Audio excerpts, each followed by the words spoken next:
For some time, I've been contemplating the peculiar situation that existed in Egypt at the beginning of the Christian era. The city of Alexandria had become the great center of learning for the entire Western civilization. Alexandria had been founded at the time of Alexander the Great and was under the domination of the Greek pharaohs, the Ptolemies. And this domination continued until the death of Cleopatra, and then Rome took over. But the tremendous interest in Alexandria developed around the almost incomparable amassment of knowledge that was assembled there. Practically every field of human research was developed, unfolded, and progressed within the Alexandrian atmosphere. Alexandria was a city on the caravan routes. East and West mingled there. The Oriental doctrines and the Greco-Latin doctrines mingled together in a very strange confusion. After the rise of Christianity, both the Christian faith and Judaism had strong holdings in Alexandria. And it is safe to say that the composite there was made up of at least a dozen or 20 of the great religions and philosophies of antiquity. It was an amazing and unique center of learning. There was one other important factor in the Alexandrian complex, and that was the great structure of libraries. The Alexandrian libraries were the most famous in antiquity and probably the largest ever assembled in ancient times. The Serapeum and the Brachium contained together over 1 million manuscripts, tablets, and papyri containing the wisdom of the ancient world. When these libraries were ruthlessly destroyed, humanity was deprived of perhaps more knowledge than we will ever realize or appreciate. The destruction of these libraries also closed off our knowledge of the source of Alexandrian wisdom. It is quite possible that many ideas, beliefs, and doctrines which we now believe were invented in Alexandria were actually derived from the great research libraries, and therefore had a solid substance, but the substance has vanished and only legends and fables remain. It is interesting, for example, to realize that the first and major interpreter of the fables of Aesop lived in Alexandria. Also, we learn that from Hero, one of the custodians of knowledge in that time, that Alexandrians invented the first slot machine. They did not spread out candies, bars, or cigarettes. Believe it or not, by putting a coin in a small slot, you received a sprinkle of holy water. But our modern slot machine is based upon the Alexandrian model. Everywhere we find them, in herbalism, in medicine, in philosophy, in art, literature, poetry. These mysterious people that occupied this great Egyptian area were almost universally learned. We know, for example, that the entire structure of Hermetic thinking and the story of Hermes Trismegistus arose in Alexandria. And we also know that the Alexandrians must have had a considerable sense of prophecy. It was there also that the Sibylline books developed that prophesied the future of the world. It was Ptolemy of Alexandria that gave the world astronomy and very largely contributed to the rise of astrology. There were zoological gardens. There were ponds for fish. There were reserves to protect animals. There was just about anything and everything you can think of. And not far outside of the boundaries of Alexandria stood the great group of pyramids, which have remained to this time the wonders of the world. Very little is actually known about the pyramids. Contemporary records are very scanty. They are mentioned by Herodotus in the 5th century BC. But for the most part, no one has had an interest deep enough to attempt to investigate the circumstances surrounding the building of these great monuments. To this day, we really do not know why they were built, when they were built, and how it has happened that they have continued to intrigue human thinking for so long a period of time. Perhaps the most simple beginning for the search for pyramids is to realize that the pyramid builders represent a period in the development of human society. Pyramids were built in many different places. Probably one of the most interesting groups right here on the Western Hemisphere, the pyramid towers and temples of the Aztec and Maya culture. A few years ago, enormous pyramids were discovered in central China. And we know that the ziggurats of Babylon and Chaldea were all part of this great pyramid building scheme of things. The shape of the pyramid changed considerably in the course of time. In the beginning, it was a mound, and the very earliest examples still had the mound form, and these are still found in the great monuments in Java, the Borobudur, which is probably one of the most powerful and fascinating religious monuments now surviving, the Shwe Dagon in Rangoon, the great cities of the Khmer culture of Indochina, Cambodia, and Laos. All of these have pyramid structures peculiar to them.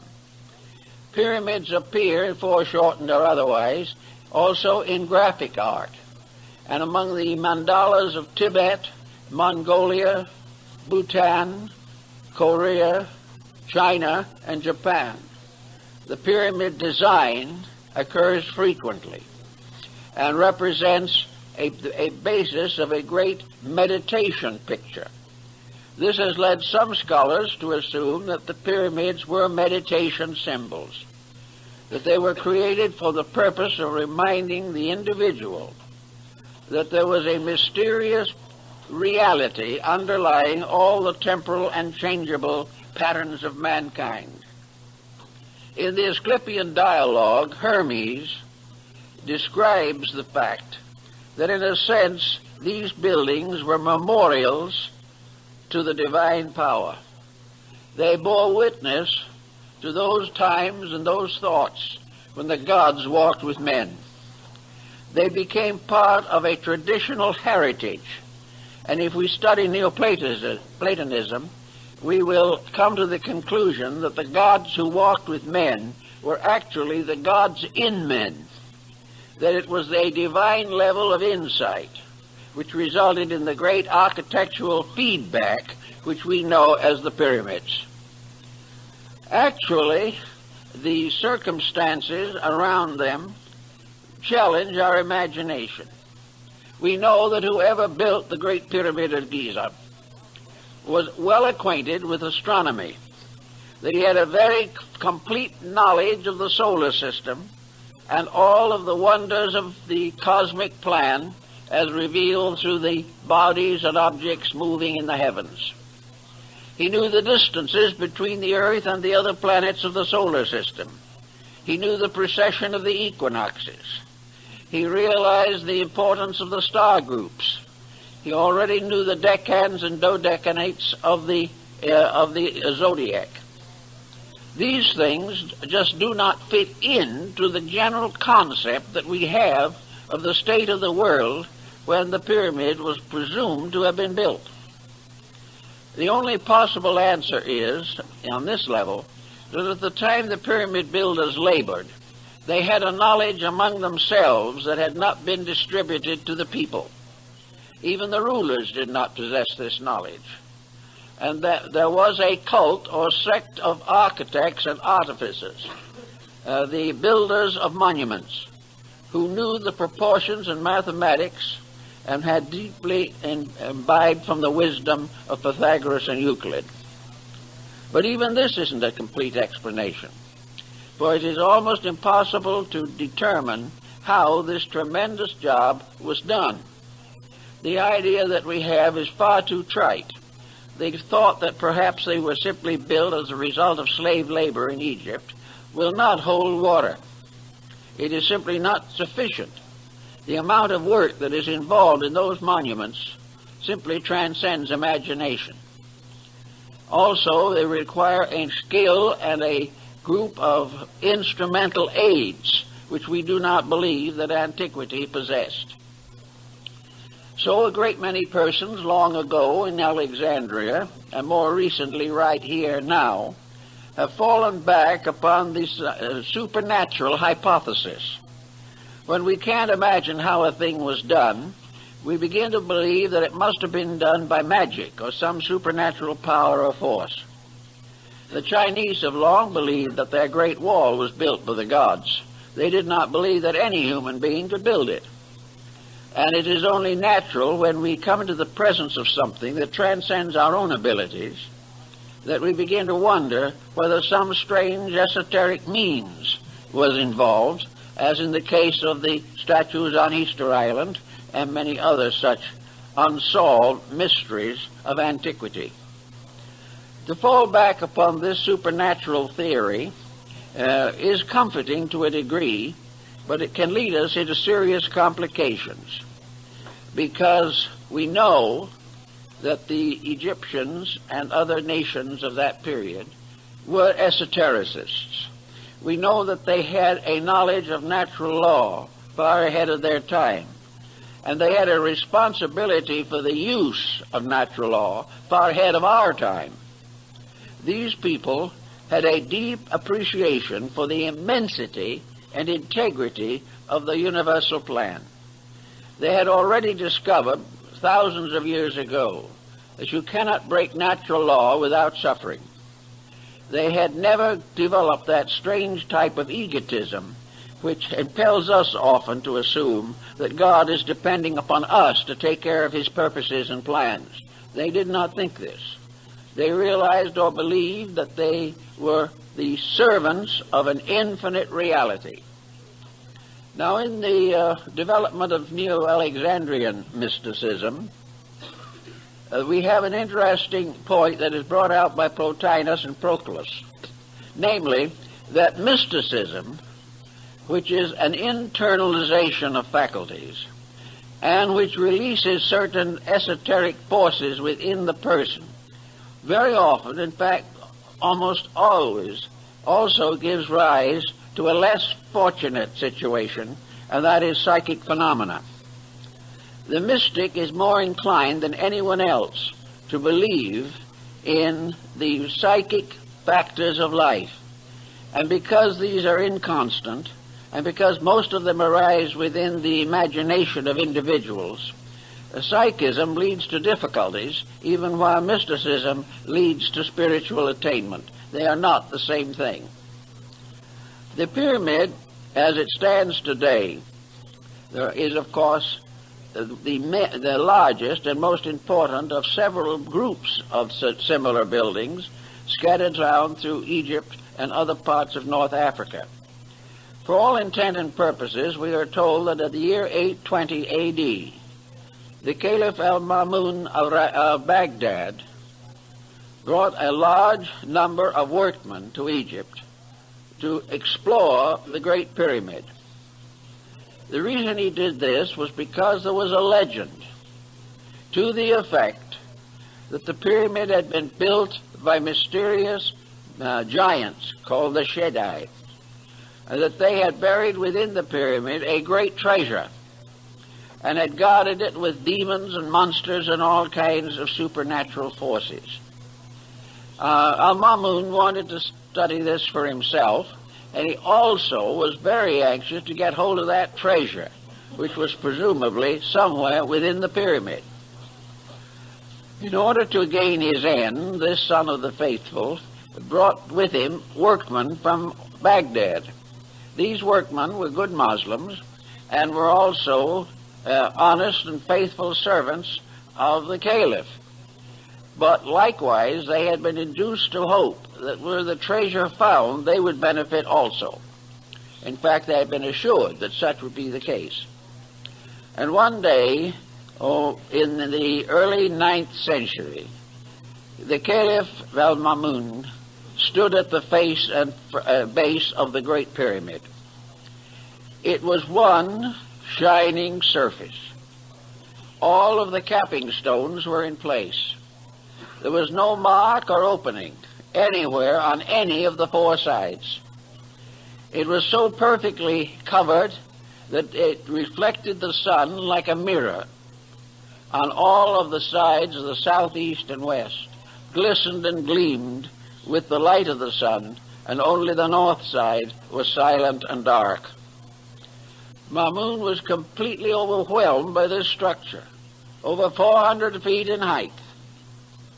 A shining pyramid-shaped body rising from a square base with four equilateral triangular sides. He just stood and looked at it.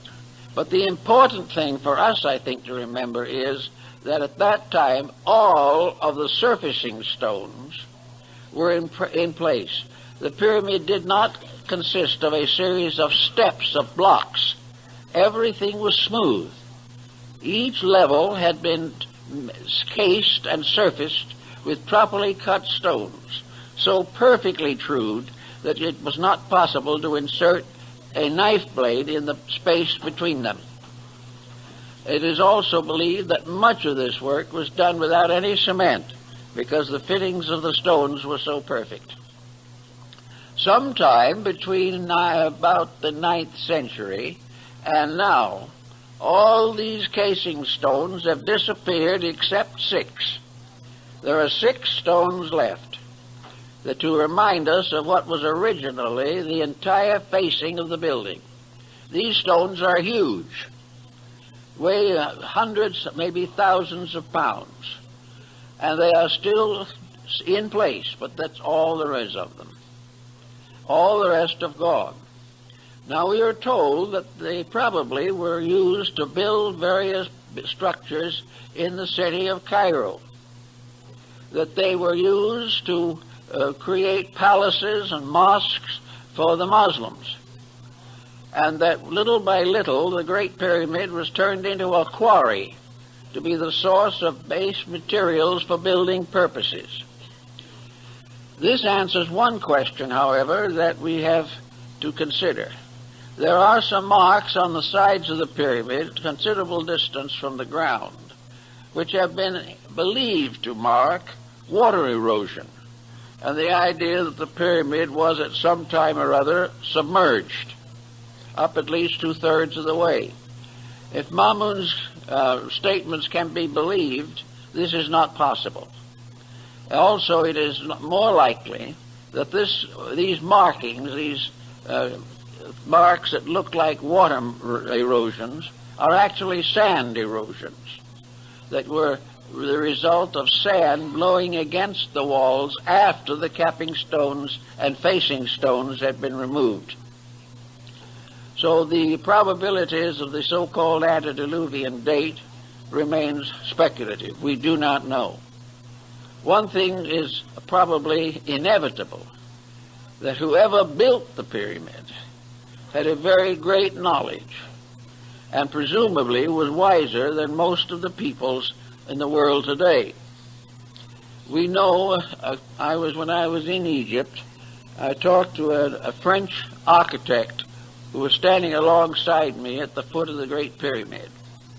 And he said, if this building had not survived, if the modern world had had nothing in the form of knowledge except reports about it, and the building had not continued to exist. There isn't a soul on earth who would believe that it had ever been built. And this is more or less the situation. The only reason we have to accept it is because it's there.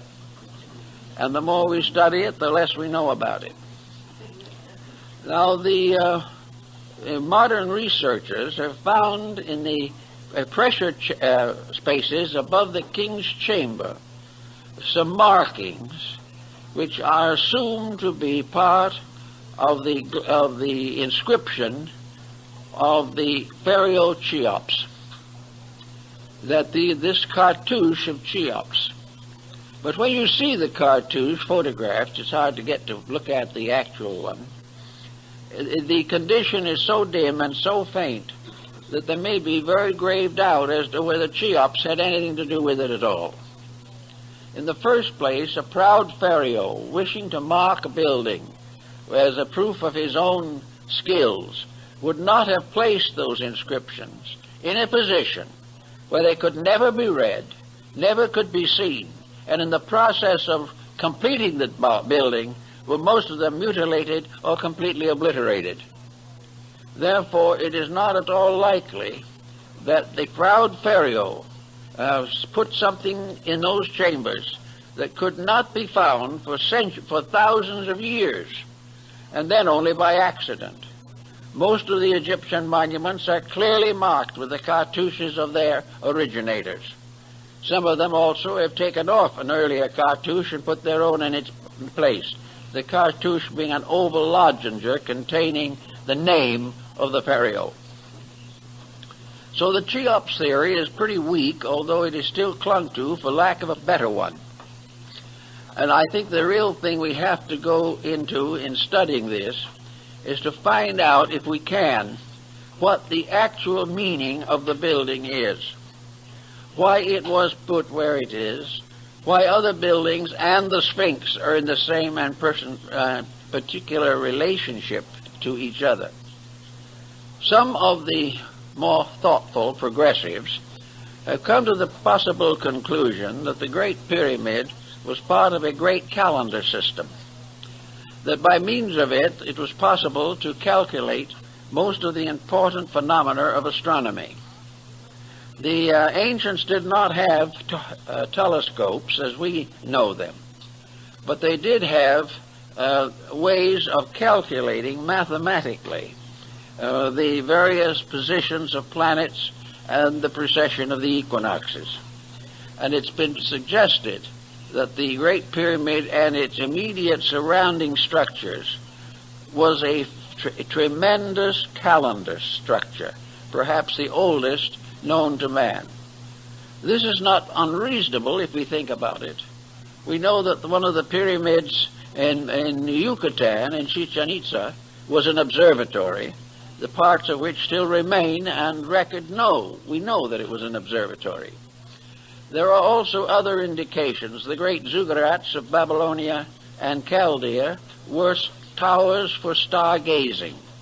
They were where the ancient Chaldeans studied the heavens year after year, century after century, and according to Budge of the British Museum, many of these studies and calculations were carried out for 10 or 20,000 years. One thing that comes to mind then in connection with this whole situation is that we may have to revise our understanding of what antiquity was like. Perhaps we cannot assume that we have gradually arisen from a completely barbarian state, and that in a few thousand years behind our present culture there was nothing but a colossal ignorance. This concept will not hold. Somewhere along the way there were tremendous minds, a great body of knowledge that was capable of planning and executing unbelievable works of skill, beauty, and wisdom. The Egyptians themselves were of the opinion that at a remote time the gods had been with men, that deities and divine powers walked the earth, Now, this again may be regarded as symbolical. Perhaps what they were trying to tell us is that in a remote time long ago, the human being was naturally mystical, naturally had the power of extrasensory perception, naturally could communicate or understand, estimate, or react to the divine principles upon which the universe was based. That the gods walking with men merely meant that the God power in man was not obscured as it is now. That gradually, over a course of time, the material world has taken over. The ancient peoples had a very simple physical existence comparatively. There was no problem of population, no intensive competition in trade, and wars were comparatively limited to a few swashbuckling militarists. The people in general lived a very quiet and a natural life, completely dependent upon their insights into universal laws.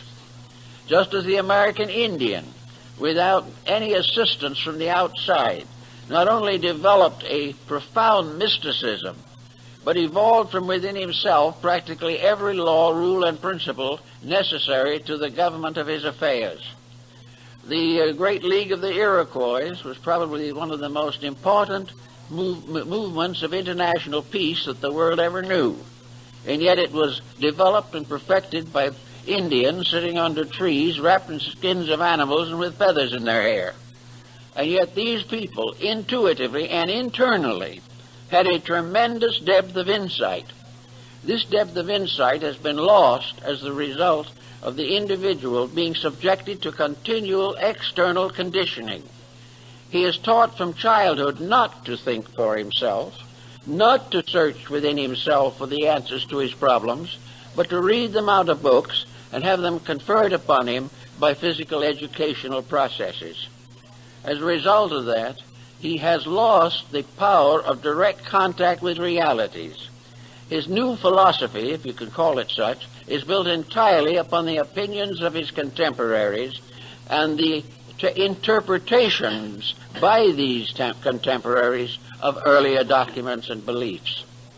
If we assume that the individual was a source of almost complete knowledge, that he had the skills and the abilities to intuit nearly everything necessary to his own survival, it is then quite probable that we are gradually going to learn that the leaders of this intuitive procedure were parts of a great sacerdotal group.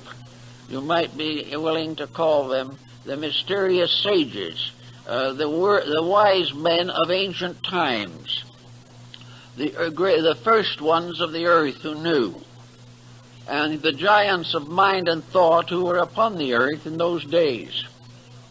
In any event, however, there was undoubtedly a tradition that descended into Egypt from a still earlier source, a tradition based upon an internal development of spiritual resources, a development which went back perhaps to India or to one of the ancient civilizations that have now vanished away. But by 4,000 or 5,000 or even 10,000 BC, there was a great knowledge in the hands or in the keeping of a few persons. And these few persons more or less set up the system of mysteries which operated in Egypt, Greece, and the Roman Empire. Now, in this also, I think it is very important to bear in mind that the initiate system, which was the prevailing system in Egypt at that time, was based upon one tremendous point, a point which we have lost, a point which we have never really attempted to restore, but about which we have given considerable thought and consideration.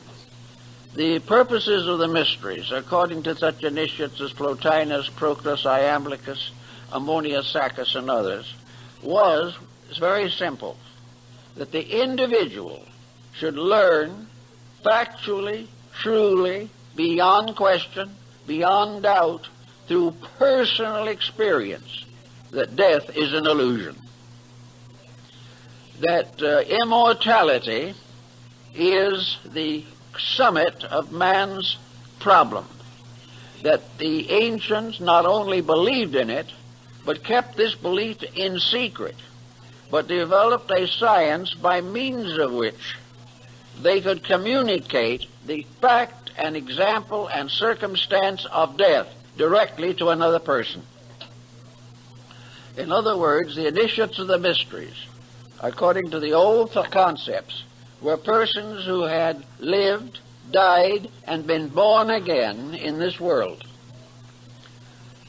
In order to accomplish this, there was an elaborate ritual system, because upon the concept of immortality was built the entire problem of an enduring material culture in this world. If immortality was demonstrable, beyond question, not the result of communication, not because certain famous person had believed it, not because we wanted to believe it, or because it was written in sacred books, or anything of that nature, but because the individual who believed it had died, passed through the experience, and come back to life. This was the burden of the mystery system, was to prove conclusively that death was not the end of anything. Cicero marks this in his discussion of his relationships with life. Marcus Aurelius refers to it. But he refers to it, as they all did, as something known, not something believed. Something that could not be denied because it had been an actual experience in the life of the believer. Thus, in the mystery system, in the Egyptian, which we are interested in the moment particularly, the Book of the Dead, which is a misnomer, part of the same type of misnomer that afflicts us in many other ways. The Book of the Dead, so called, the Egyptian name for which was not the Book of the Dead, but the Book of the Coming Forth by Day and of the Opening of the Mouth. This was the famous name in ancient times for such great papyri as are in the Museum of the British Museum, of the Papyrus of Ani and the Papyrus of Hanufa. These were great examples of the dead coming back to life through the mysteries. Therefore, the ancient philosophy of life was built upon an eternality of life. It was built upon the fact that the individual was for everlastingness, that he would go on. There was no end to him. There was no one converting people to this. There was no one preaching it or teaching it. In the mysteries, the candidate went through it himself as an actual fact. And as Apuleius tells us in the Metamorphosis, the initiate in the temple tread upon the threshold of Persephone, that is the underworld, and beheld the spirits. He went into the realm of death and returned again. Eugene O'Neill's play, Lazarus Laughed, is built upon this theme and is derived very largely from the ancient teachings. In the play, Lazarus, as had been raised from the dead by Christ, lived on for a time and was finally persecuted in Rome by the Emperor Caligula. And finally, Caligula threatened Lazarus with death, and Lazarus laughed at him. The man who had died laughed at the man who thought he could kill anything. And this was the burden of the mystery, that the individual who knew, not because he could believe or have faith, but because through the rites, ceremonies, and esoteric practices of the temple, he lived through it and came through alive, and came out of darkness into light, knew as a certainty beyond question that there was no death. Now, we don't realize perhaps how important this point would be in the modeling of civilization. We do not realize how oppressive the concept of death is, and how the punishments of the dead in the theological systems, how they may torture or terrify the person.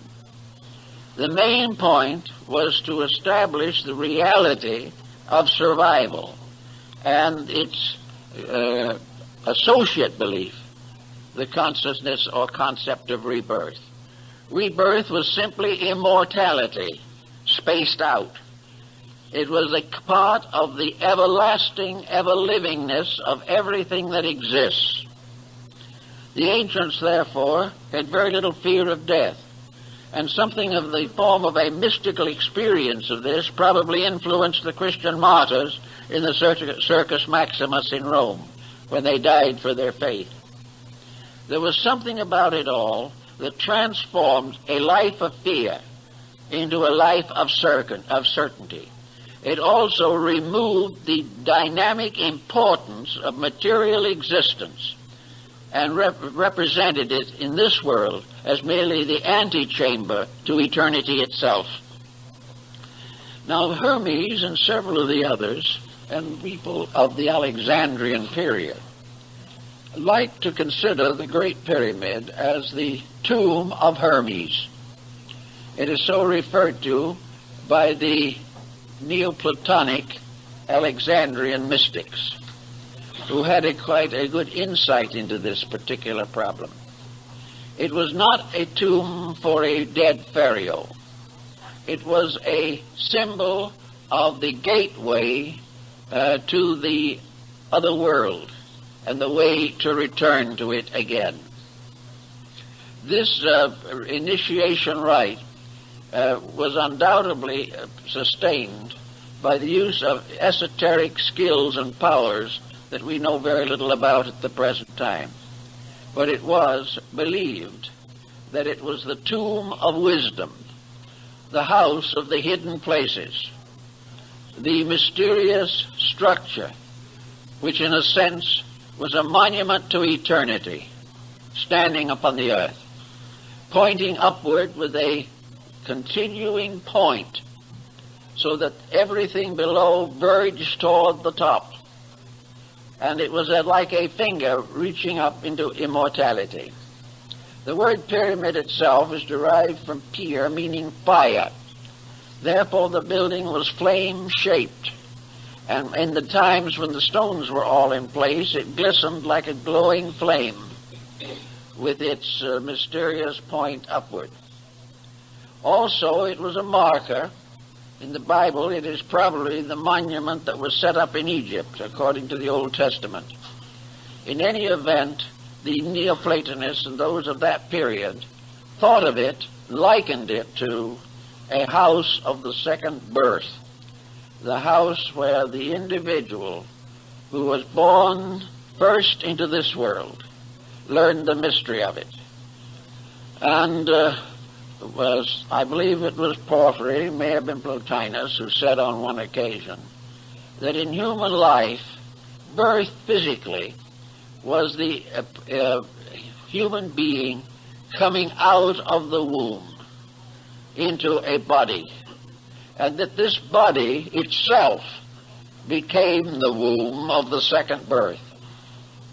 For the individual retaining enlightenment transcended the limitation of body, and those who did not achieve this were born out of body into an unembodied state at the end of life, so that this pattern was regarded as part of the mystery ritual. Another interesting example of this particular type of thought is to be found in judo in Japan. Judo and many other of the self-defensive arts of the Orient are concerned with a peculiar kind of courage, a courage which must be completely free from anxiety and fear. If the fear exists, the individual is weakened by the rise of a terror within himself, and therefore usually comes to disaster in his own day and in his own way. So in judo, before the artist achieves the highest grades of the art, he must be killed. His teacher kills him. His teacher performs certain structural pressures upon the body that stop the heart. And the heart is allowed to be stopped for a certain number of seconds, so early 1 or 2 minutes. Then the master resuscitates the disciple by pressure upon other parts of the body, according to the higher grades of judo. And in this case, the person who has been killed lives again, remembers and knows what happened to him, and realizes that his fear of death was ungrounded, that the fear of transition, which might make him a coward in this world, was simply an illusion of his own mind, that actually transition was just as normal, natural, and reasonable as any other aspect of life, and that there was no interruption. The individual never ceased to be an immortal being, whether in body or out of it. Now, the Egyptians apparently built on this very, very strongly. So did the Hindus. They felt or realized the tremendous significance of this realization that there was no termination, that there was no end, that the labors of a life were never lost, and that the achievements of a life were forever necessary, that the individual who had an idea that his virtues might go to oblivion with him was wrong, and the one who believed that his vices would go to oblivion with him, he also is wrong. There is an interruption of place, but not of state. There is an interruption in the sequence of relationships between the individual and the material body, but no interruption in the continuity of the life within that body. Thus, materialism, which has become more or less prevalent in our time, can be held responsible for a very large amount of the unfortunate pressure that bothers us today. Materialism sustains crime, helps to build a constant fear, makes the individual highly materialistic because he knows no other outlet, helps to build a constant fear, makes the individual highly materialistic because he knows no other outlet, and little by little the world comes to be afraid of life, afraid of the existence of which, in which it passes its days here in the world. Asclepius and Hermes in the dialogue pointed out that the time would come when Egypt, which of course was a symbol of the whole world, would forget its gods, that it would deteriorate, that it would depart from heaven, that it would build false images, false goals, and false purposes to justify its own errors, that it would go into a state of conflict with all other things, that it would waste the values of the earth. He points out definitely that the earth would be impoverished, the soil would be impoverished, that the humanity living would have no conception of its responsibilities, but would live for pleasure and profit alone. And as this happened, gradually the planet would become a desert, that everything that was useful would no longer be able to function or manifest itself. But that in spite of this, that something inside of the human being could not die. This eternal life that was recognized in the great mystery system went on. And also in the course of time, the life within the individual would revolt against the misconduct of his mind, emotions, and body. And when the great tragedy revealed itself to be the result of human selfishness, cupidity, and ignorance, the humanity would then go back to the gods, go back to the divine principle within himself, and create a new world emerging out of his own repentance, out of his own realization of his mistake, out of his own fear, perhaps, of the final destruction of himself and everything that exists. But nothing will be destroyed. It is all part of the illusion. It is an illusion which continues until the human being makes peace with universal law. When the human being accepts the governorship of the great values of life, he is then no longer subject to the infirmities of the flesh. If you look at the various sacred buildings of the world, you will notice that nearly all of them are symbols of aspiration and ascent. And for this, we have to go back to the very primitive form of astronomy. The ancient astronomy divided existence into three levels, the lowest being the planes of elements, the second level being the planes of planets, and the third and higher level, the plane of the zodiac or the fixed stars.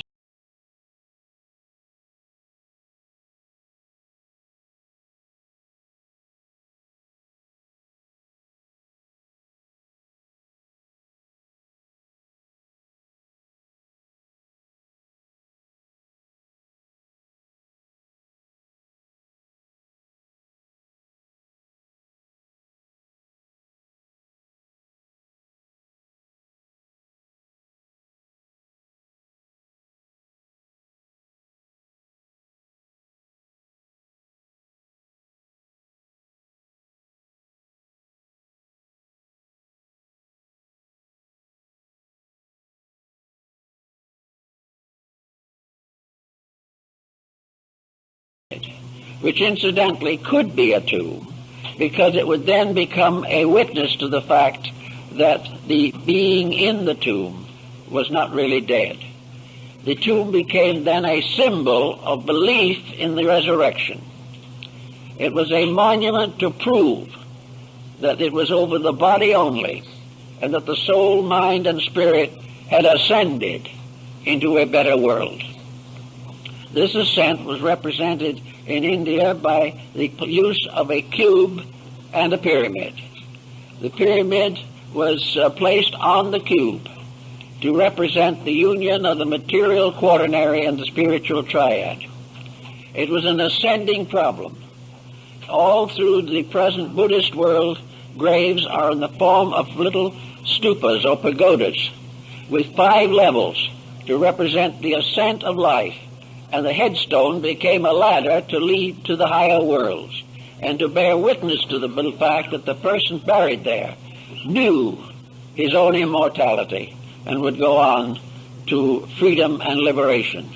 The enlightened person was always represented by a grave marker which was the symbol of immortality and not the symbol of death.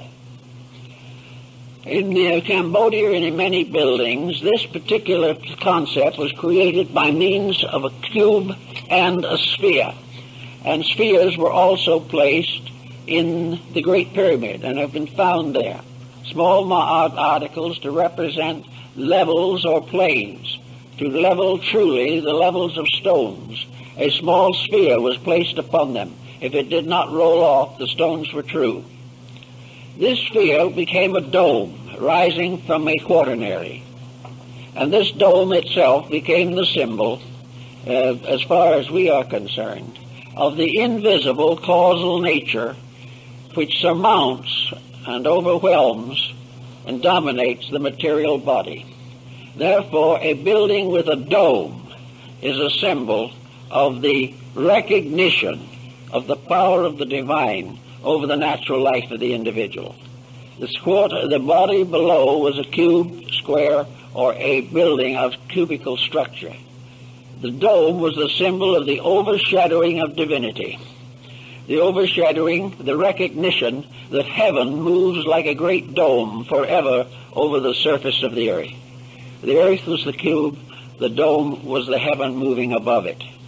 And the dome gradually became the minaret. It became the steeple of the church.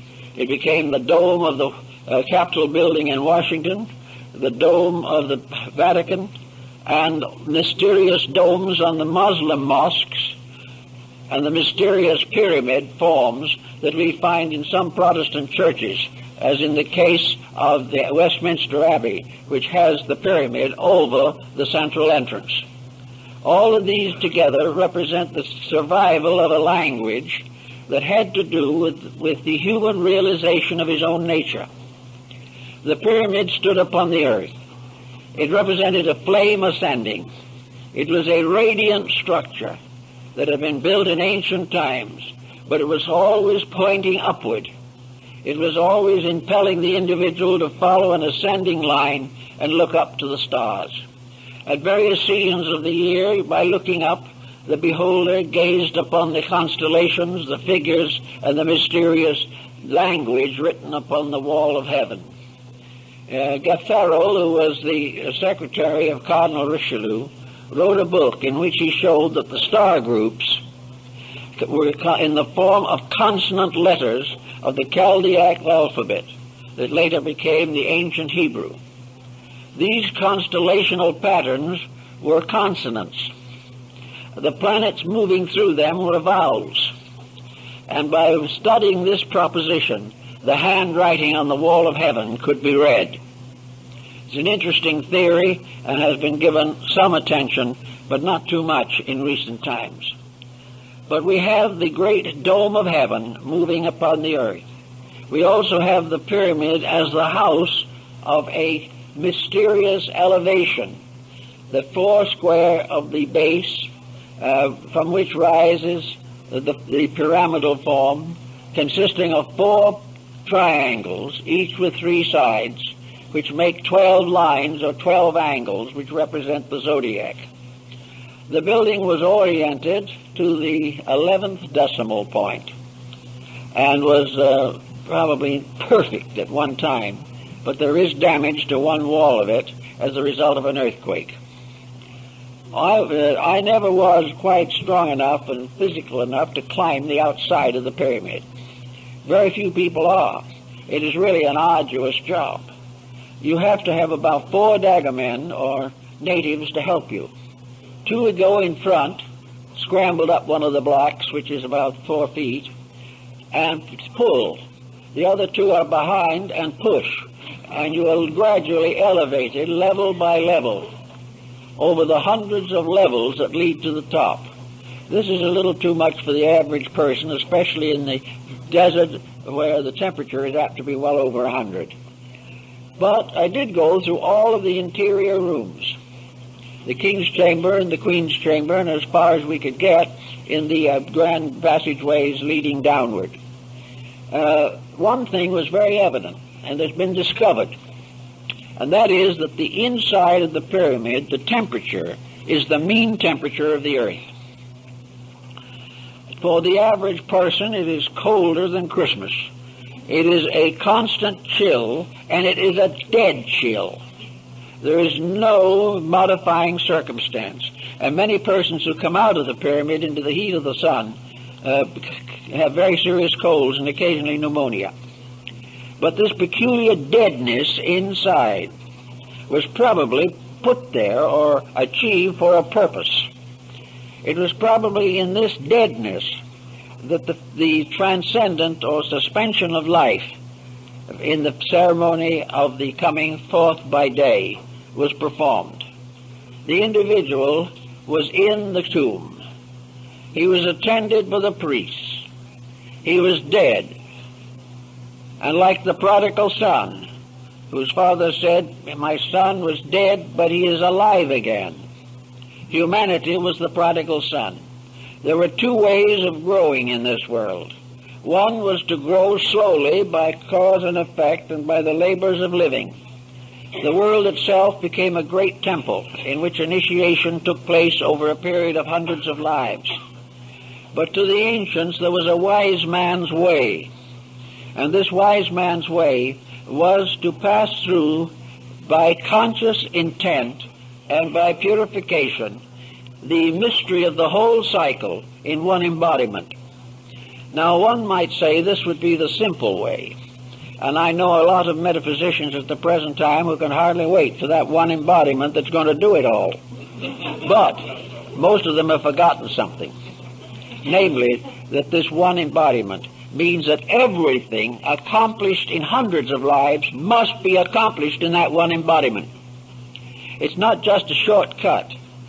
It is a gathering up and intensifying the process of human regeneration.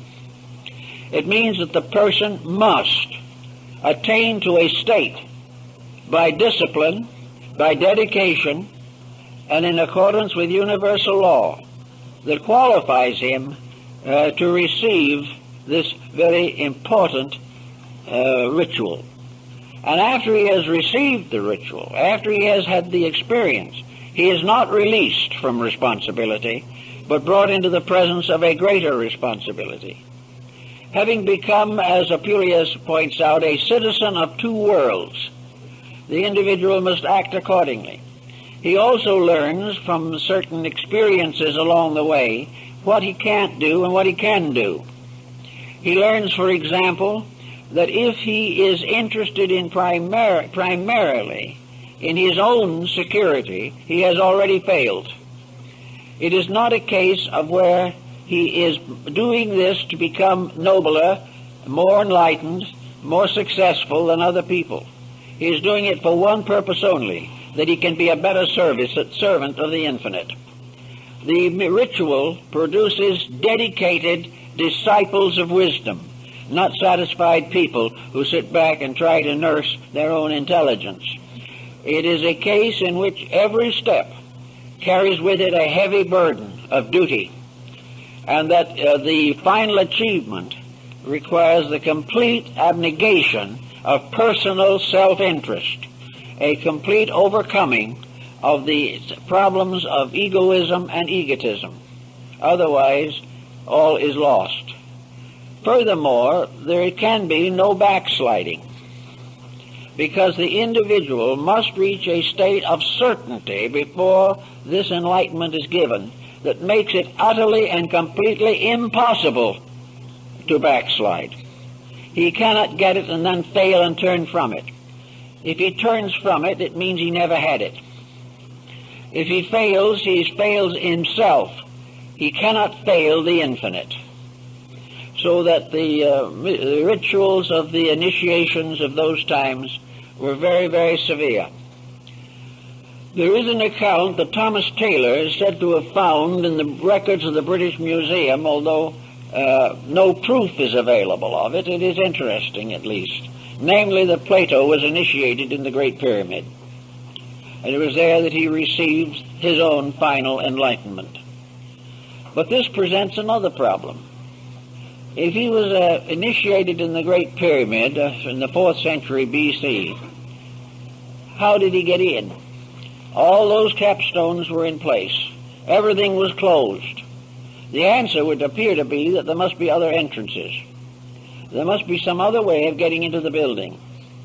When Mamun, the Caliph of Baghdad, was fuddling with the pyramid, trying to get into it, it occurred to him that his native followers would probably be pretty unhappy and might very well turn against him when they found there were no treasures in there to reward them for their effort, because when they got in there, the building was empty. There was no mummy, there was no body of a previous pharaoh, although the walls had not been disturbed. And that makes it seem very unlikely that it was a tomb, primarily. But one of his natives, one of Mamun's natives, while fussing around in the excavation, suddenly disappeared, and later appeared out in the desert half mad. This seems to suggest that there was some way in or out of the building. The wall or cliff upon which the pyramid was built has been carefully studied. There is no openings that have been found. The Sphinx has been pierced with rods throughout its entire body, but no openings have been found within it. And it, of course, the Sphinx was a living outcropping of rock. It was not built. The only thing that was built were the front paws. In other words, if it was true, did the initiation ceremony take place when the person was voluntarily out of the physical body? The ancient priests were able to function out of the body. This there can be no reasonable doubt. And it is also mentioned in a number of early Christian reports. Namely, that it was that it was possible for the invisible bodies of the individual to be separated from the visible without a loss of consciousness or a loss of intelligence, and that the invisible body could travel to distant places and could have various experiences. And many people believe this is a comparatively common happening in sleep, that the individual is not actually asleep spiritually, only physically, and that the superphysical vehicles are just as busy while he's asleep as when he is awake. But regardless of this particular point, it is possible that the initiations of the pyramid were given while the candidate was out of the physical body. If so, then there would be no problem of the difficulty of getting into the building. The superphysical vehicles could go through very easily. Another problem that arises in connection with the pyramid project is something that is coming along now, namely that the pyramid was some kind of a vibratory structure, radiating energy and having some strange virtue in itself, and that meditation upon the pyramidal shape produces certain changes in the human consciousness. The particular shape, angle, and tip of the pyramid, its proportions and so forth, having very definite significance. Now, this point is not original now. It is referred to in very ancient times, for it was believed and taught that in Egypt, as earlier than Pythagoras of Samos, that is the 6th century B.C., the Egyptians represented their deities by symmetrical geometric solids, and that in the temples, the 5 perfect solids were used to represent the principal deities, that each of them with a different shape, a different proportion, and a different arrangement represented one of the deities, and that, most important of all, the contemplation of these forms had meaning, that the contemplation of the symmetric solids could heal disease, could expand consciousness, could relieve the mind of distress, and could calm the emotions. Each of these forms, then, was, in a sense, therapeutic, because perfect harmony is always therapeutic. If music as harmony can improve health, then we may say that the harmonic solids are a form of music captured in material like metal, stone, or crystals, and have the same effect as music, color, or any other therapeutic factor. Form and shape exercise a spiritual authority over the individual. Now, this was known to the Chinese, or at least believed by them, and we find traces of this in the I Ching. Most of all, however, we find in the Orient that painting and scenery, beautiful symbolic designs, mandalas, were particularly important in releasing the individual from the negative moods of life, that he was able to contemplate more fully, and by relaxing could take harmony into himself. One of the problems we face today is the constant pressure of inharmony. We live in a world in which very little is the way we wish it was. We are all constantly under the pressure of worry, anxiety, fear, despondency, irritation, aggravation. These things press in upon us all the time. We are also afflicted by the very appearance of our civilization.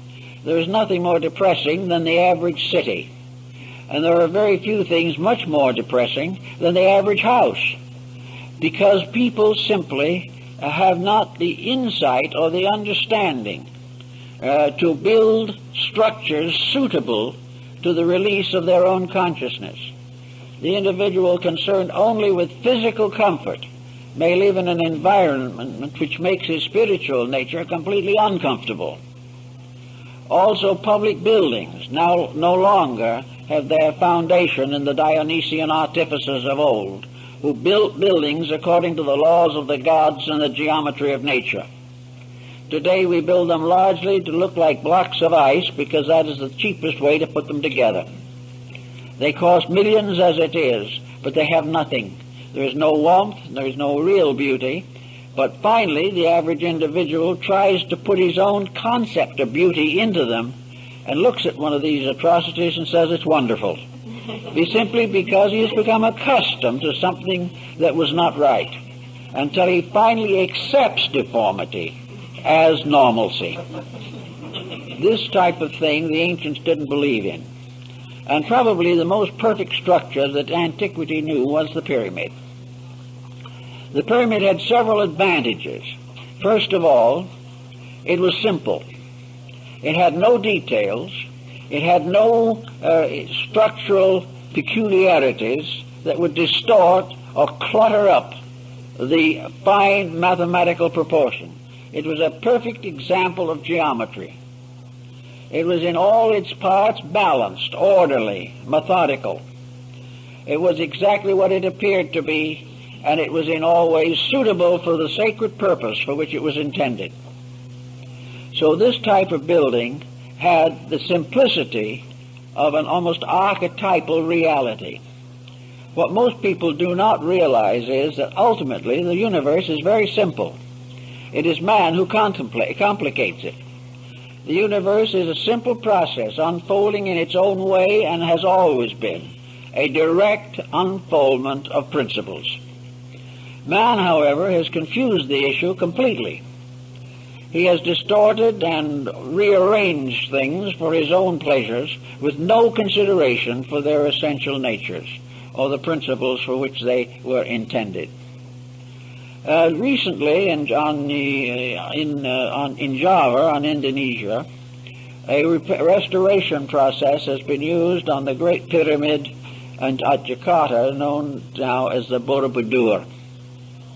This great Buddhist monument is another one of those mysteries. It is a pyramid.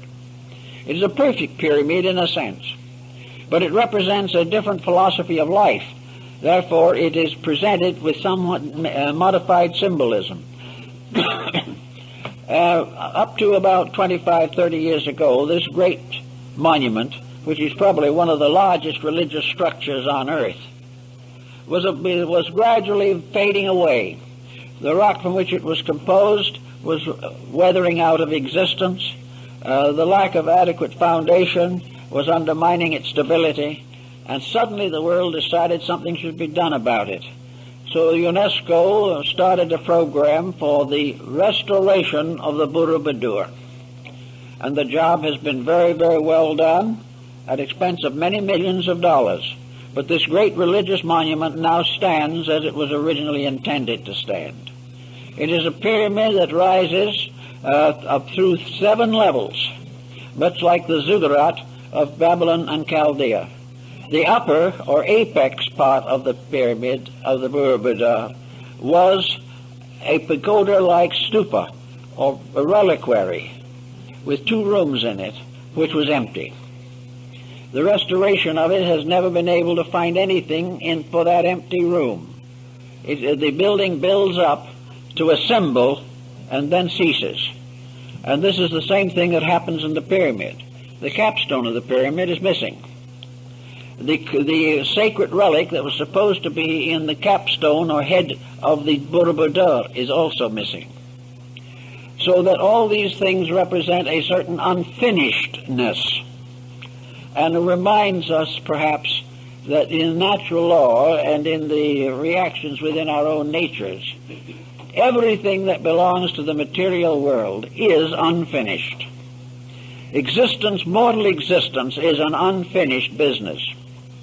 And it takes place in an unfinished world and challenges everything that lives here with the restrictions of an unfinished realization of truth. Everything is growing, but nothing has completed its growth. Everything is getting better, but nothing in the mortal world has finally achieved the state of being best. Everything we try to do, everything we try to work with, science particularly, should have a complete understanding of the mystery of the missing capstone, because science is worrying over it right at the moment, but on a different level of thought. Everything that science discovers leads somewhere, but when it just about gets to the point where it looks as though it might tell us a great truth, it fades away. All visible things, if you trace them upward to their highest conditions, disappear. All of the intellectual achievements of the individual or of the great system of learning, this ascends from one level of genius to another, but the supreme genius has never been reached. The supreme answer to the problem of life has never been reached. All that we have for these particular conclusions is our own inward realization. So the formula is rather simple. We can build everything on the outside up to a point, but to complete it we must call entirely upon the inside. It is our own inner life that must perfect every structure that is formed in the material world. The answer to everything lies in ourselves. We can read books up to a certain point. We can use laboratory experiments up to a certain point. But somewhere along the line, as the alchemists learned, and they studied from the Alexandrian savants, these alchemists learned that the final ingredient of the transmutation was man himself, the internal part of his own nature. His own soul had to transform base metals into gold. Each individual soul must perfect the structure of his life. Otherwise it will never be perfected. So to account for this, nearly every monument of importance in the world either has the top part missing or a bad scar in it, something imperfect, something that represents a flaw in the original purpose, because the completion of it must always depend upon the consciousness of the person beholding it. Otherwise, the secret cannot be perfected. Another interesting aspect of the pyramid problem has to do with the pattern of the Egyptian temple system. I think there's a good probability that somewhere there was some form of contact between the pyramid and one of the other temples of Egypt. This may have been, however, intentionally closed off at some time. This presents us with a very curious circumstance. The king's chamber in the pyramid, hidden within 200 feet of masonry in all directions, was originally ventilated. 2 air shafts went from the king's chamber in an upright diagonal motion to the surface of the pyramid. But when the capping stones and the casing stones were put in place, those air chambers, those air passageways were sealed off. In other words, they come to the surface but are now covered, or were covered originally, by the casing stones. There was no aperture. They were not ventilated, but they were originally intended for ventilation. The answer seems to be, therefore, that something in there had to be alive and had to have air, although there is no clue to what it might have been. Of course, the present openings have nothing to do with the ancient design of the pyramid. Why, for instance, would it be called the tomb of Hermes? What and who was Hermes? Hermes was the Greek form of the deity Mercury, and the Egyptian form of Mercury and Hermes was Thoth, the god of the writing tablet. Hermes was a symbol of the universal mind, because it was said of him in his own day, whenever that was, because he is probably also a symbol invented by the Alexandrian esotericists. He is not known prior to the rise of Alexandria. What was that he was the author of 10,000 books, and some of the old stories tell us that he was the author of every book that was ever written in the world. Well, the implication is pretty obvious, namely that he has to represent the power of mind, which is the author of all things. Therefore, Hermes is universal mind. He is the universal mind that may have been symbolically buried in the Great Pyramid, which is supposed to have been his tomb. Not a Pharaoh, but the universal mind itself, which in turn might point out the idea of a universal symbolism, that the secret of the mind was built into the structure of the pyramid. And therefore the investigation of the pyramid could ultimately lead to the discovery of the nature of mind. In any event, however, Hermes, as the author of all the books in the world, became, in a sense at least, the symbol of the great esoteric schools. He became the scribe of the gods, the interpreter of heaven. He attended the psychostasia, or the weighing of the soul of the dead, in the great Egyptian mortuary papyri and paintings. And Budge and also Breasted of Chicago were perfectly aware that the Book of the Dead was a symbolic document, and that the symbolism of the death and resurrection of the soul in that book was based upon the rituals of the mysteries. Here we have a parallel, therefore, that we have to consider, namely that in the old papyri, the tomb of the deceased person was nearly always portrayed as a pyramid. It was a pyramid upon a square base, and the opening of the base was in the bottom, not on the pyramid top, in the square base. Therefore, the implication could be that there was an opening in the pyramid below the level of its foundation. But in any event, this ritual was the story of the soul's journey into the afterlife, and was a very complicated story in the Egyptian mythology. But it all was condensed into a fraction of its original length in a ritual performed by the Egyptian priests. Breasted told me that he was perfectly aware that it was a ritual when he translated these papyri. And this ritual was the ritual of coming forth by day. Those who die the ordinary death go forth by night, according to the Egyptians, and they wander in a kind of darkness, of uncertainty.